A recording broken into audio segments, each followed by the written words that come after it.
and welcome to the Wednesday Night War preview. I'm Adam Wilbourn from What Culture, joined by Michael Hamflett and Andy Murray from What Culture to look ahead to tonight's episodes of NXT and AEW Dynamite. But before we get into it, if you're a fan of this sort of thing, make sure you subscribe to What Culture Wrestling on either iTunes, Spotify, or wherever you get your podcasts from for daily wrestling podcasts, where we not only review the Wednesday Night War, but also Raw and SmackDown pay-per-views. We have interviews, roundtable discussions, and a roundup of the week, complete with a bloody good quiz, of course, on wrestle culture. But as I said, we are here to look ahead to NXT and AEW Dynamite tonight. Let's start with AEW. And before we get into the contract signing that's going to be taking place tonight, the potential crowning of AEW's tag team champions, I want to talk about the news that Rick and Morty are going to be making an appearance on tonight's episode of Dynamite. What do you two make of this, and how on earth do you see it going down? I've never met Rick. I've never met Morty. I don't know who they are. I've heard something about a pickle. I've heard something about Szechuan sauce. Getting swifty. That is the extent of my knowledge on Rick and Morty.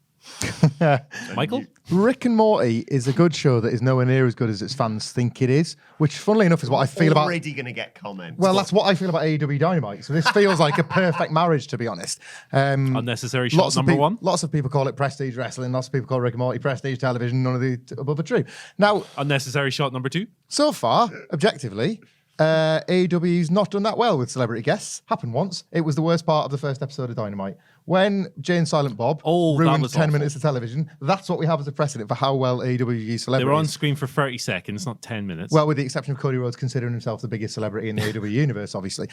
And Jay ruining who was going to win the Women's Championship. Yeah, I don't know. And they had their That own was picture. bad. They had their own picture with the tag belts as well, didn't they? They were the real first tag champions. Look, I don't know if I'm coming across as unenthusiastic for this appearance. Surely not. It's more bitter than unenthusiastic. I'm sure this will be fine. And I will say, unlike Jay and Silent Bob, as I offend a second subset of our fans, I think this is a bit more finger on the pulse for AEW than a 20-year-old like Kevin Smith show. Okay, Rick and Morty's just about to come back to Netflix. People are very excited about it because it's been gone a couple of years as well. So, like, I will say this: there are worse and like lesser celebrity involvements in recent wrestling times than this right here. Yeah, I'm intrigued to see how on earth they execute something like this, whether or not there's going to be some sort of video segment or whether it's just going to be a phone interview with Rick and or Morty, or how on earth they're going to do this. Like, I'm a huge fan of Rick and Morty. I'm a huge fan of AEW Dynamite, but in my opinion, you shouldn't cross the streams. I don't see how this is going to work. But at the same time, if I was a more casual AEW fan and a Rick and Morty fan, I'd be inclined to probably watch it as a result of that. And that would mean you'd get to see all the other good stuff on this show, which we're going to move on and talk about now. Because as any Rick and Morty fan would tell you as well, there'll be an alternative timeline that Rick and Morty have been to where Cody Rhodes is likable. So maybe they're going to bring that version of him to the TV show. Who knows? Let's start by talking about the potential crowning of AEW's first tag team champions. We've had this tag team tournament going on for a while. Rumors are people speculating that they could go to a time limit draw and put this on Full Gear instead. But I sense that that's not going to be the case. Yeah. So with that in mind, who do you think, Andy Murray, is going to be crowned the inaugural AEW tag champs? I think that the Lucha Brothers are going to be crowned the inaugural AEW tag team champions, and I think it's the right move. I think they've told a really great story here. It started on the very first episode of Dynamite when Tony Schiavone did the ramp interview in the ambush, and then the Lucha Brothers put Christopher Daniels out. And then Scorpio Sky and Frankie are so fired up. You watch them in their match against the Dark Order last week, and if you're invested in the story, it was impossible not to really be sitting on your edge of your seat cheering for these guys to overcome the Dark Order and get a shot at the Lucha Brothers. Someone's going to get their arm broken with that little snapping spot they've revived from Lucha Underground, but the thing with this match is that, SCU, they're immaculate. They're so over. They're ridiculously over. Scorpio Sky, for me, is the breakout star of the company so far. He was the least known member of SCU when they signed. I think that's fair to say. Now he's just a lightning rod every single show. They can lose, no problem whatsoever. But so can the Lucha Brothers, to be fair. But the thing coming out of this, right, is that we know the Rock and Roll Express, in the most Cody move of all time, the Rock and Roll Express are going to be there to hand over the belts and present them to the winners and stuff. I think you can bet your house on this, that we are getting at Full Gear the Lucha Brothers versus the Rock and Roll Express. I think that the Lucha Brothers are going to beat them down. They're going to take the belts because they've been proper evil recently, the Lucha Brothers. They're not Phoenix isn't just a fun-loving guy who's hanging about on the ropes and doing cool stuff. He's in letting Pentagon be the darkest man in wrestling, which is what he was in Lucha Underground. I think they're going to kill the Rock and Roll Express afterwards. I think they're going to have a match at Full Gear. What to expect from that, I have no idea. Ricky Morton is still actually very good at Rick and Morty. Rick and Morty Gibson is still very good at I think 63 years old. They had a really fun match with LAX actually over WrestleMania weekend. Ricky Morton did a Canadian Destroyer. It was absurd. I know it's a very cooperative move, but it was absurd. But yeah, no, sorry, I've strayed way from the path here, but I think the Lucha Brothers win. I agree. I think the Lucha Brothers, I wasn't actually into the Lucha Brothers as AEW wrestlers because we have enough Spotfest guys. I'd much rather see the more evil version of them, the Lucha Underground version of Penta. I thought they threw away the Armbreaker a bit last week, so I'd like to see it using the finish this week. If they take out Kaz in particular, because they've already taken out Daniels, that actually frees Scorpio Sky to be the last man standing for a bit, which is pretty cool because then you do SCU's reunification at some point on television. But yeah, the Lucha Brothers to win, totally with Murray. I think we're going to get that Rock and Roll Express. That Canadian Destroyer at WrestleMania weekend this year was basically a call out to Pentagon and Phoenix. They were like, all right, so you all guys think you could take our stuff. Have you not had enough? So absolutely decimating them like cruel bastards at the pay-per-view. I actually think it's far more intriguing in terms of actually giving the Lucha Brothers a bit of character beyond the fact that they just do next stuff, like really high-flying next stuff. This brings out a persona that I don't yet think has been explored with them in AEW. So I'd quite like to see this play out like that. Yeah, I think we're all in agreement. Lucha Bros probably going to be crowned the AEW inaugural AEW Tag Team Champions. One thing I really wanted to ask you about is this contract signing scheduled for tonight. Chris Jericho, of course, versus Cody at Full Gear for the AEW World Championship. Now, they like to reference that other company and the stuff that other company would do, and we all would know what to expect from a WWE contract signing. Will it be any different in AEW? I would like them to be very different, and I would like them to use sign the contract, shake hands, and bugger off. What they announced on Twitter yesterday or through their various news feeds was this judges panel for the potential 60-minute draw at Full Gear. I'd like an explanation for why Chris Jericho agreed to that, because he's not a man that should be wanting to put himself at such risk or have to go 60 minutes. He should be a guy thinking, how am I going to wriggle out of this, my title intact? But I think they'll do that because this is, a fairly logically booked wrestling product.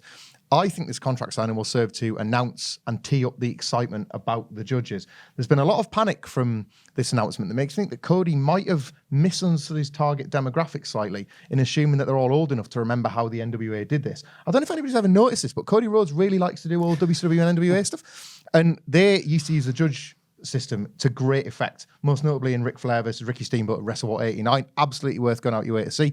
You have 3 judges. Generally, they're considered old guards, older types, maybe a little bit of bias on one side, but not something that they're willing to show off. And I think if you use the contract signing to tee up who these judges are going to be, it gets across not that the idea that Chris Jericho and Cody Rhodes are going to go 60 minutes, just that these 3 people will be present, and it adds a bit of quite exciting set dressing to a main event. What do you see happening? Yeah, this is a really interesting thing for me because as soon as the contract signing was announced, I rolled my eyes because it's one of my least favorite tropes in WWE. Every time I've written about it, it's the same thing every single time, and it actually feels refreshing when someone doesn't flip a table and start brawling. This is a really interesting opportunity for them to do it differently and to subvert the usual tropes and to come up with something unique, to have more than just these guys shouting at each other and then brawling with there's going to be lawyers and they've advertised all these other personnel that are going to be there.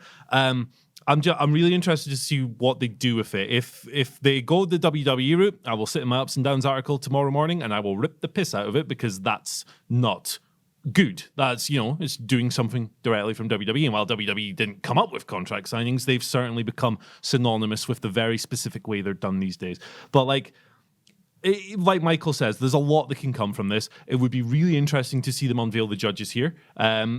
There's a lot of talk about guys like Arn Anderson. I think that would make sense. Tully Blanchard, he's still kicking about. DDP, obviously a bit more biased. But there's all kinds of potential options. One Twitter user actually suggests to me that Dave Meltzer should be one of the judges. And rather than deciding the winner, he should just throw star ratings at them, which would be quite funny. Am I right in thinking John Moxley's cutting a promo tonight? There's no advertisement on this on AEW, but I seem to remember we discussed this earlier this week. They're giving him a live mic for 5 weeks too late for me, but John Moxley's a great promo. I'm sure he's gonna burn it down in Charleston. Is that where they're? I think that's where they are this week. Yeah.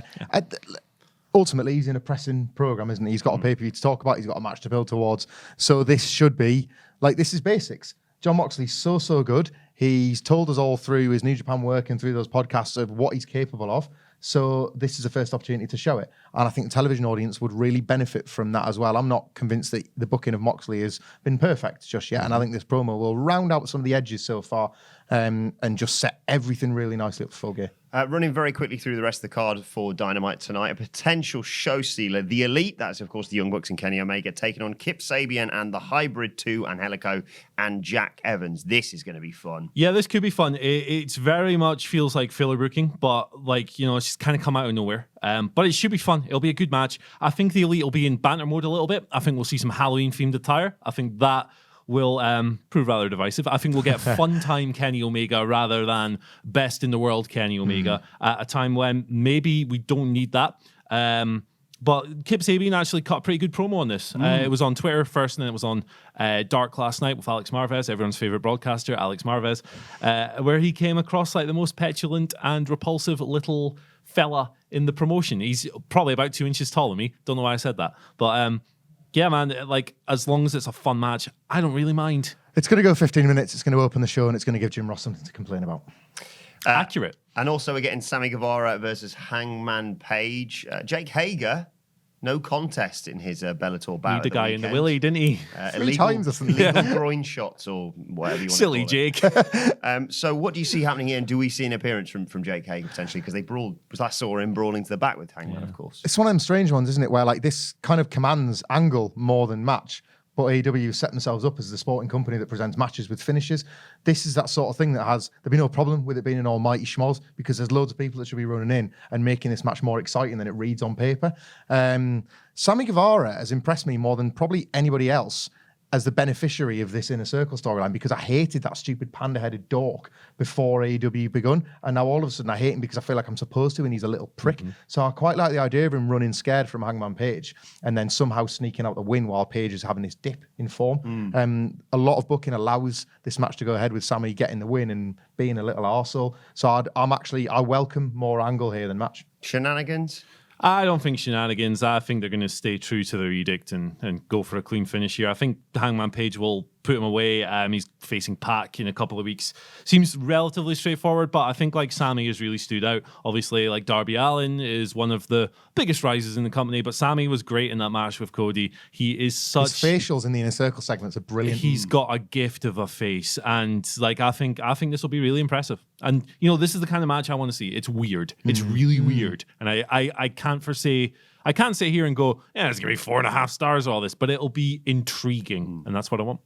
Right, let's transition over to NXT. And first of all, the most pressing thing of all, what next for Finn Balor? Yeah, it's the most pressing thing of all this week, but it doesn't look as good on a thumbnail as Rick and Morty, does it? So, we have to Finn Balor's turn was incredible, and NXT, in my opinion, has the biggest thing to talk about going into the shows because people want to know more about this turn.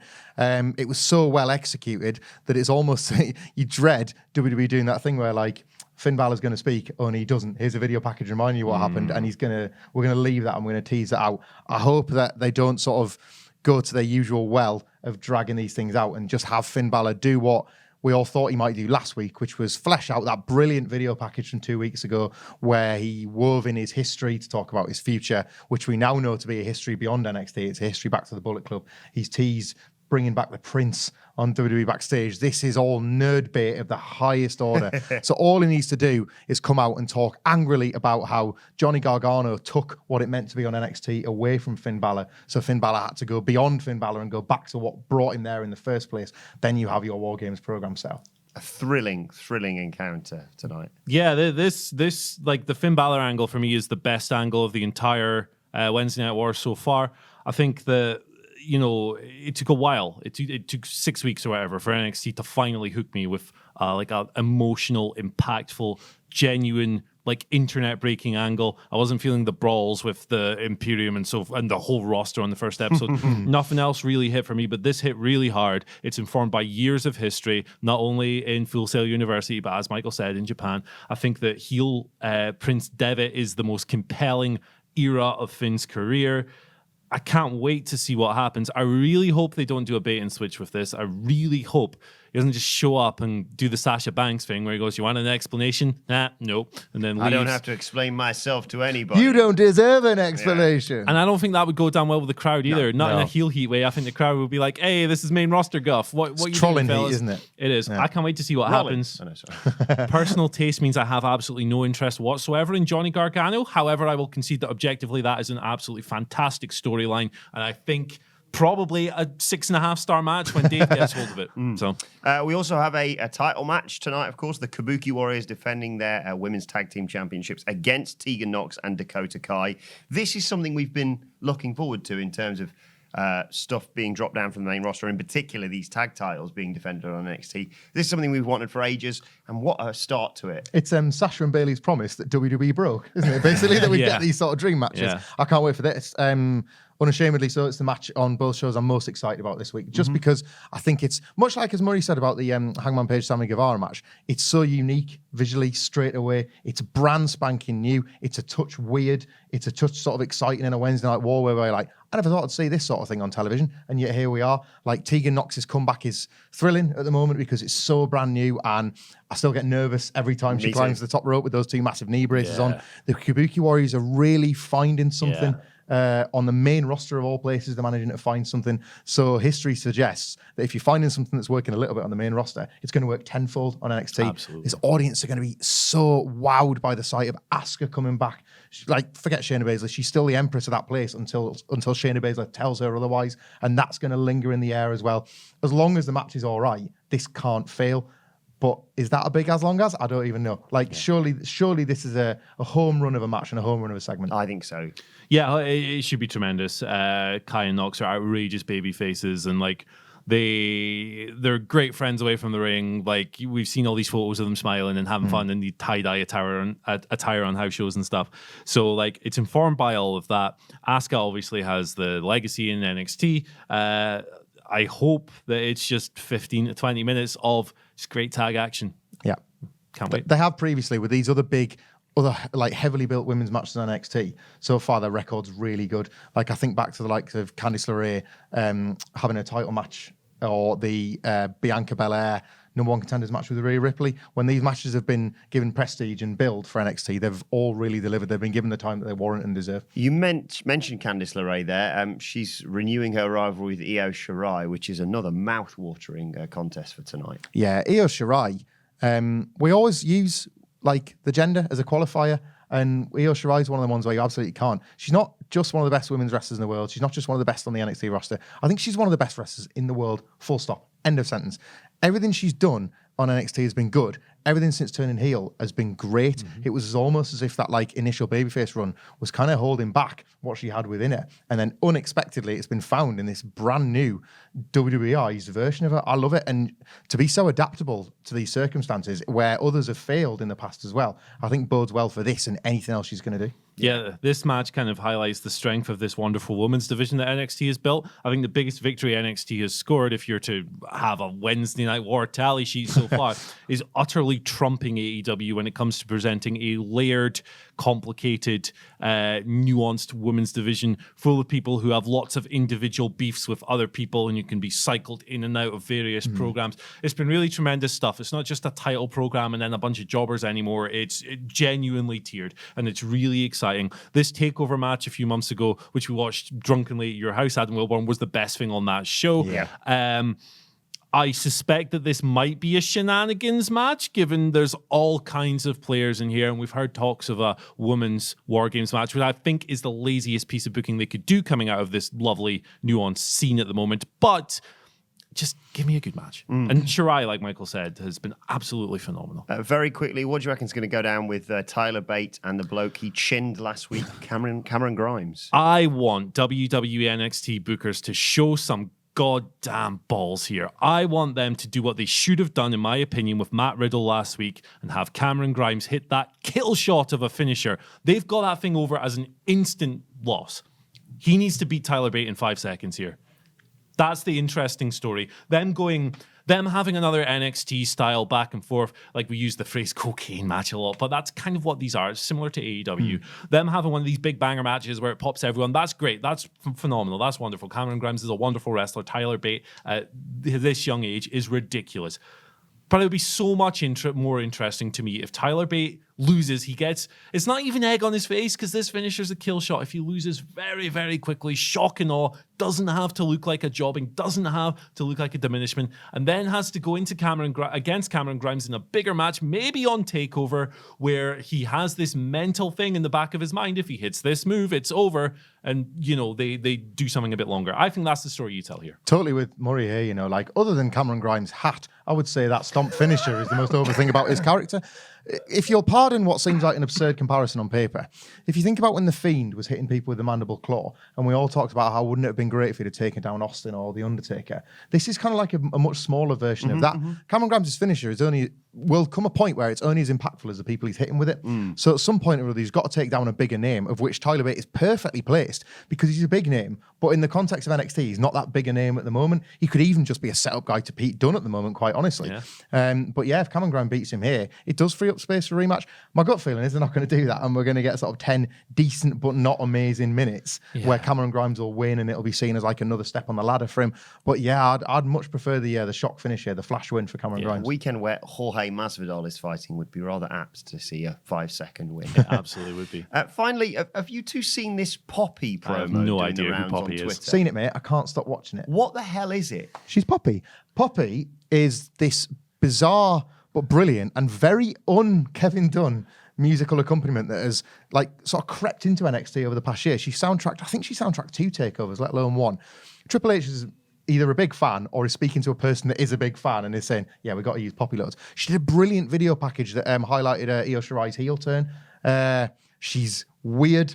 I'm too old for understanding why she's popular, but I like that. I don't want to be the guy that Principal Skinner just says, no, it's the children that are wrong. Surely popular. Yeah. Like, it's just odd and it's offbeat. And I think like NXT can really benefit from that because it's all well and good that they say they are not your kind and there's no BS, but often they are very much everybody's kind and there is plenty of BS. This is like off the beaten track, and it's something that's like, it is a genuine alternative when NXT often tries to present itself as such. So I'm in support of Poppy. Yeah, like anything, sorry to interrupt you, but anything that breaks like NXT from the kind of heavy metal screaming in your face approach, which like, listen, I'm a huge heavy metal fan, but like the show is so loud, anything that kind of breaks from the we're not your kind blaring in your ears any 5 minutes is good for me. This is coming from a man who I saw listening to Death. Yes, Spotify seminal death metal act, Death. Ultimately, just to summarise there as well, on Twitter this month, you're going to see an awful lot of people saying, "Where's your Poppy? Where's your Poppy?" Well, NXT are getting on top of that before November, so like good of them to be in front of that. 2 fascinating episodes of television to look forward to tonight: NXT and AEW Dynamite. Let us know your thoughts in the comment section below. Don't forget to like, share, and subscribe. And subscribe to What Culture Wrestling on either iTunes, Spotify, or wherever you get your podcasts from for daily wrestling podcasts. Plus, you can let us know your thoughts on Twitter at What Culture WWE. Watch there, follow all 3 of us. You can follow Michael Hamflett at Michael Hamflett. You can follow Andy Murray at Andy H. Murray. The H stands for Hulk Hogan's legs. You can follow very veiny. Yeah. You can follow me at Adam Wilbourn. As I said, follow us all at What Culture WWE. This has been the Wednesday Night War preview. My thanks to Michael and to Andy. Thank you for watching, and we will see you soon.